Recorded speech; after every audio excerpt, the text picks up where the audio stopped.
welcome in everybody to my first ever power rankings on the channel. I'm really excited to get going with this segment, so I don't want to waste your time. I just want to say that we're really splitting hairs between some of these teams this far out from the season, so it's really hard to say what team is going to be better in any accurate way. This is honestly what my current opinions of all these teams are going into 2021. So starting at number 9, we have the Ottawa Redblacks, and this probably doesn't surprise many people given just how poorly this team did in 2019. This is probably the easiest placement on this list. Sorry, Red Blacks fans. But like Matt Nichols at quarterback is just very steady, but at the same time is far from like a ceiling-raising player that this roster that doesn't really have very many receiving weapons. It's not an outstanding offensive line. They don't really have that threat out of the backfield. They're just going to rely on a lot of guys that are newcomers to the CFL, so it's going to be a very young team. And I just don't think Nichols is going to be able to elevate this offense to the point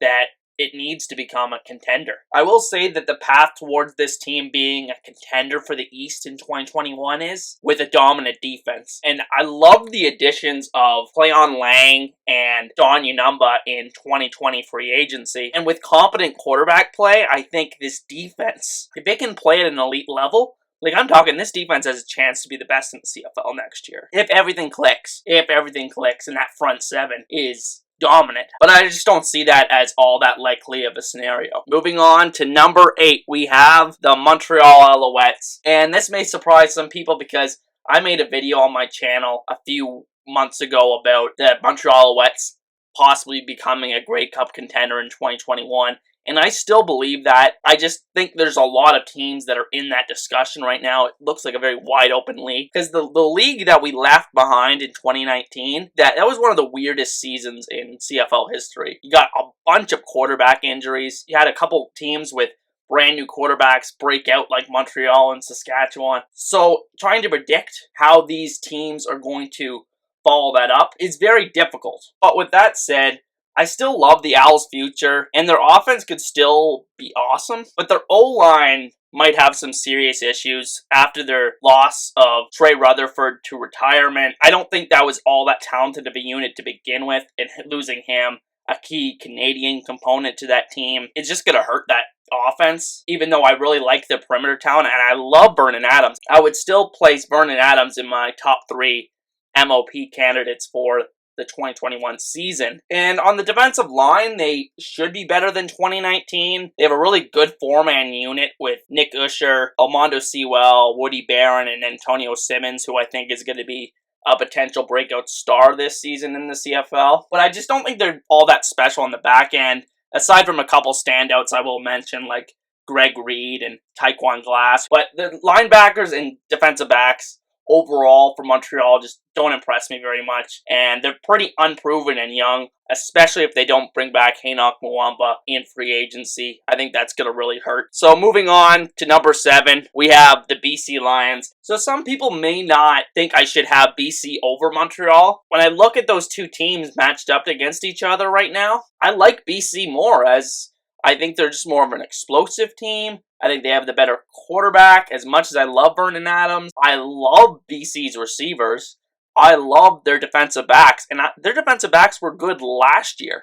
In 2019, I mean. Gary Peters and TJ Lee are two of the best defensive backs in the CFL. I have a lot of confidence in them to make plays. I don't love their offensive line, and that's why I don't put them higher. I think they could really benefit from signing a guy like Matt O'Donnell in free agency. I love J.R. Tavai on the edge, and I like Chris Casher on the edge as upgrades from the 2019 unit, but I think a lot is going to depend on Mike Riley and this offensive line finding their chemistry and their stride. And like I said, if they can add another piece to this offensive line, they could be a greatly improved team. Moving on, the Toronto Argos at number 6. I won't talk too much about the Argos in this segment just because I've talked about them a ton lately. If you want to know what I think of the Argos as a team right now, go check out the 3 or 4 videos I've talked about them related to their off season in the past 3 weeks or so. But I will say the Argos look greatly improved in a couple of areas, such as receiver and on defense in the front 7. And they honestly could really prove me wrong here. I would not be surprised if they're near the top of this list come season end. I just think they have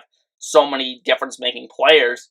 But I just don't trust this team because there's just so many obvious weaknesses, like their tackles, like their defensive backs, the questions at quarterback. There's just so many big weaknesses that I cannot place them any higher than this, but they have great potential. At number 5, we have the Calgary Stampeders. And this really shows you just how hard it is to predict the CFL going into 2021, because Calgary's really been the gold standard of CFL franchises. What it comes down to for this is that I trust Bo Levi Mitchell more than any other quarterback in the CFL. I think he's played at the highest level. He's been the best quarterback in the CFL over the last 10 years. Their offense is still going to be terrific. I really like the receiving core despite losing Eric Rogers. That is a big loss. Do not get me wrong, but I think Ryan Grant coming up from the NFL, I think that's the guy that they're going to try to fit in. I don't like to say that people are going to come to the CFL and contribute right away. I've talked about that a lot on my channel. But I think Ryan Grant is going to play a role on that Calgary offense next season. But the reason why I can't have Calgary any higher is because there's a couple weaknesses that on this team that are just glaring out to me. They really did a great job to patch the back end of their defense this offseason, but at the same time, their edge rushers, they lost Kadero Law, they traded him away. I think they're really going to have to depend on some guy breaking out that's not a current CFL performer, which Calgary has been known to do. Calgary's been great at developing players over the years, but at this point, I don't trust that aspect of their defense, and I also having questions about that offensive line, especially on the interior with the 2 retirements of Shane Bergman and Brad Erdos right on the interior. But I have to respect the Calgary Stampeders. I think I may be undervaluing them just a little bit. Moving on to number 4, we have the Edmonton Elk. Football team. It's not official yet about any kind of name. That's just my preferred name for the football team. But moving on to the actual football aspect, I think this Edmonton team is the most talented offense in the league on paper. I love Trevor Harris, the quarterback. I'm a big Trevor Harris fan. I think he would be my pick for most outstanding player as of right now. Love their offensive line. Love their receiving group. It's really deep. You have a couple Canadians in there like Tavon Smith. And then on defense, they have a lot of talent in the front 7. Kwaku Boateng's really the standout Canadian there. Mike Moore is a good player on the inside, but they lose Armando Sewell, which I think people are understating. I think he was a super important part of that defense in 2019. He was one of the best defensive linemen in the league, in my opinion. And on the back end, you add Jonathan Rose. I think a lot depends on how he bounces back from injury, because if he's healthy, that's a number 1 corner. And this defensive back problem for Edmonton really shrinks. They don't really need much outside of that if you have a great corner locking down that one side of the field. But Jonathan Rose, he had a scary neck injury, I believe. They need a couple guys like him to step up on this back end. And for that reason, with the unproven nature of that, I just can't have Edmonton any higher than number 4 on this list. Now moving on to number 3, we have the Winnipeg Blue Bombers. Now before Blue Bombers fans get mad at me, these top 3 are just so close, and we're splitting hairs trying to decide who I would have at number 1 as of right now. And Winnipeg absolutely has a chance at repeating in 2021, and I would not be surprised one bit, because they retained basically all of their championship core. I love their front 7. You have perhaps the best edge rusher in the CFL in Willie Jefferson. Man was a beast in that Grey Cup. He's just one of the most freaky-like players in the CFL. He's super lengthy, he can drop into coverage, knocks passes down at the line of scrimmage. Just a dominant defensive lineman in the CFL. And then you also probably have the best linebacker in the CFL in Adam Bighill. Bighill is just so good, so rangy, and he's been doing that for a long time. The secondary for Winnipeg has questions, but I think Josh Johnson's going to play a big role in that secondary, being the guy that can kind of fill multiple roles for that defense at a high level. He can start at corner one week, he can start at halfback one week, he's just a very versatile player on that. And I think on the offensive side of the ball, it really comes down to Zach Collaros staying healthy and playing at a high level that he showed in a few games at the end of that 2019 season, but we just need to see a bigger sample size. It's been a while since Collaros was playing at a really high level, but he does have it in there. When he was with the TigerCats, he was one of the best players in the league when he was on the field, but the health problems over the last few years, I mean, he wins the Grey Cup, he played great in those games. Still, Collaros, good quarterback. I just don't know how much I trust him to stay healthy over a long 18-game season in the CFL.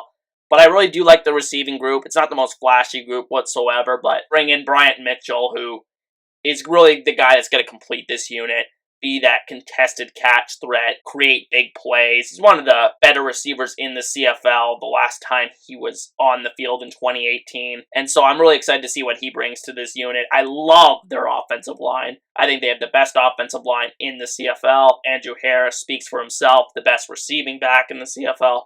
But anyway, moving on to number 2, we have the Saskatchewan Roughriders. Saskatchewan's kind of coming under fire these past few weeks because they had a trio of really talented players walk out the door in Solomon Alamimian, Cameron Judge, and Charleston Hughes. The latter two, Hughes and Judge, were as a result of the team not offering them more money in contract talks. And I just still have so much faith in this Saskatchewan team despite these losses, because they brought in the Herdman-Reed brothers, even though they're not going to replace what Judge did. One of them's going to still be able to start in that defense and help them ratio-wise there. They just have to find somebody to fill that strong side linebacker role that was still vacated after Derek Moncrief left in 2020 to the NFL. On the back end, I love their secondary. They bring back all 5 members of that unit from 2019. Luchez Purifoy, I love Luchez Purifoy. He's one of the best Swiss Army knife type defensive backs in the CFL. Nick Marshall, I think, is the best corner in the CFL. He has his bad moments, but has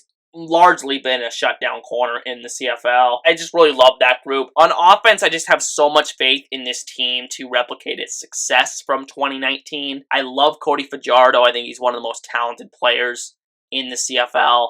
One of the more talented quarterbacks to come to the CFL in a while.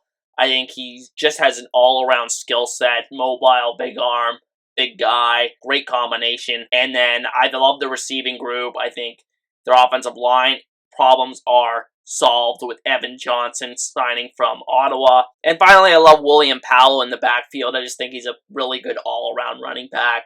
I would probably say he's the second best running back in the CFL going into 2021. And then finally, moving on to number 1, we have the Hamilton TigerCats. And yes, I'm going to get some disagreements here, guys. I can't take away all of Hamilton's success from 2019 with that one terrible performance, because otherwise they had a near flawless season. You look at the losses that they did have.